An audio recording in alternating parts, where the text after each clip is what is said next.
न्याय हमारे संविधान के प्रस्तावना में ही सिमट कर रह गया, जिस न्याय के लिए कई आवाजें उठाई गई, संसद के अंदर हो या संसद के बाहर, न्याय की गुहार लगाई गई। न्याय पाने के लिए लोग संसद से सड़क तक पहुंच गए, लेकिन उस न्याय की गूंज कहीं नहीं सुनाई दी। उसकी एक बड़ी वजह है हमारा बिकाऊ मीडिया, लोकतंत्र का चौथा स्तंभ, वो मीडिया जिसे सरकार और जनता के बीच का पुल माना जाता था। आज वही पुल कुछ कमजोर सा नजर आता है। आज वही पुल टूटने की कगार पर है। इस मीडिया ने अपनी चाटुकारिता के तले न्याय शब्द को ही रौंद कर रख दिया। सरकार के गुणगान के शोर में न्याय की इस आवाज को कहीं दबा दिया गया, लेकिन अब इसी आवाज को एक बार फिर मुखर करने के लिए आगाज होने वाला है भारत न्याय यात्रा का। लोकसभा चुनाव से पहले कांग्रेस अपना आखिरी और सबसे मजबूत दांव भारत जोड़ो न्याय यात्रा के रूप में खेलने वाली है। साल 2024 में राजनीति के कई अलग अलग रंग अब हमें देखने को मिलेंगे। नए साल 2024 की 14 जनवरी से इस यात्रा की शुरुआत होगी, जो कि 20 मार्च को यानी ठीक लोकसभा चुनाव से पहले महाराष्ट्र में खत्म होगी। I will cover a distance of 6,200 kilometers. Manipur, Nagaland, Assam, Meghalaya, West Bengal, Bihar, Jharkhand, Odisha, Chhattisgarh, UP, Madhya Pradesh, Rajasthan, Gujarat and finally Maharashtra. Congress की माने तो ये भारत न्याय यात्रा देश में सामाजिक न्याय, आर्थिक न्याय और राजनीतिक न्याय की आवाज उठाएगी। अब देखना ये होगा कि कांग्रेस की ये भारत न्याय यात्रा बीजेपी के राम मंदिर और हिंदुत्व के मुद्दे के सामने कितना टिक पाती है। लोकसभा चुनावों में भारत न्याय यात्रा हिंदुत्व के एजेंडे पर कितना भारी पड़ेगी। आज के इस दौर में सामाजिक न्याय, आर्थिक न्याय और राजनीतिक न्याय की परिभाषा संविधान के परे उलट गई है।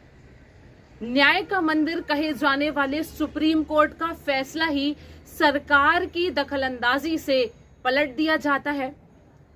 कई बड़ी सरकारी कंपनियां आज कॉरपोरेट जगत की कठपुतली बनती जा रही हैं और गरीबों और बेरोजगार का लगातार दमन होता जा रहा है। निष्पक्ष कहा जाने वाला हमारा चुनाव आयोग आज पहली बार हमारे देश के प्रधानमंत्री के मुट्ठी में है और फिर इसी कठपुतली चुनाव आयोग की जिम्मेदारी होती है कि वो ईमानदार, साफ सुथरा, निष्पक्ष, ट्रांसपेरेंट और एक ईमानदार चुनाव कंडक्ट करवाए। दोस्तों, ये कैसा राजनीतिक न्याय है? आज भी आधा साल बीत जाने के बाद भी सांप्रदायिक हिंसा की आग में जल रहा है। हमारे ओलंपिक चैंपियंस को, हमारे पहलवान खिलाड़ियों को न्याय पाने के लिए सड़क पर आना पड़ता है। संसद की सुरक्षा में चूक को लेकर सवाल पूछने वाले विपक्ष के सांसदों को निलंबित कर दिया जाता है। सरकार से कोई सवाल ना पूछ पाए, इसलिए उनकी आवाज को दबा दिया जाता है।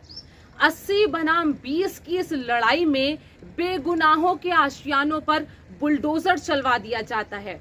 गुनहगारों को सजा देने के नाम पर उनके बेगुनाह माँ बाप की गाड़ी कमाई खून पसीने से तैयार किए गए उनके आशियाने पर बुलडोजर चलवा दिया जाता है। उन्हें बेघर कर दिया जाता है। उनके सर से, उस गरीब के सर से छत छीन ली जाती है। ये कैसा सामाजिक न्याय है? देश की जनता का टैक्स का पैसा जनता के विकास की बजाय बड़े बड़े अडानी जैसे बिजनेसमैन की जेबों में भर दिया जाता है और वहीं अकबर नगर की गरीब जनता की झुग्गी झोपड़ियों को तोड़ दिया जाता है। ये कैसा सामाजिक न्याय है? जब संसद के अंदर और संसद के बाहर न्याय शब्द का अर्थ ही खत्म हो जाए, जनता और विपक्ष को मजबूत बनाने वाला मीडिया ही जब पक्षपात करने लगे, तब ऐसे में क्या भारत न्याय यात्रा राहुल गांधी को जनता से जोड़ने में मदद करेगी? क्या ये न्याय यात्रा राहुल गांधी को मणिपुर की जनता की आवाज बनने में सक्षम हो पाएगी? जिस भारत जोड़ो यात्रा ने करोड़ों की जनता के बीच राहुल गांधी को एक अलग पहचान दी थी, क्या उसी तरीके से भारत न्याय यात्रा भी राहुल गांधी के राजनीतिक करियर को उठाने में कारगर साबित हो पाएगी? आपको बता दें, इससे पहले भारत जोड़ो यात्रा का एक कारगर असर दिखाई दिया था जब केरल, कर्नाटक और तेलंगाना में कांग्रेस की सरकार बन पाई थी। अब देखना ये होगा कि आगे 2024 के लोकसभा चुनावों में भी क्या ये भारत न्याय यात्रा भी सत्ता परिवर्तन करने में सक्षम हो पाएगी। जिस तरीके से कांग्रेस की ये भारत न्याय यात्रा ममता के बंगाल, नीतीश के बिहार और उद्धव के महाराष्ट्र से होकर गुजरेगी, तो क्या लगता है इंडिया गठबंधन के साथ कांग्रेस भारत न्याय यात्रा के जरिए एक बार फिर राजनीति को पलट पाएगी? क्या लगता है आगामी 2024 के लोकसभा चुनावों में भारत की राजनीति में एक बड़ा उलटफेर देखने को मिलेगा? आप क्या सोचते हैं? कमेंट सेक्शन में हमें जरूर बताएं। तब तक के लिए मुझे दीजिए इजाजत। नमस्कार।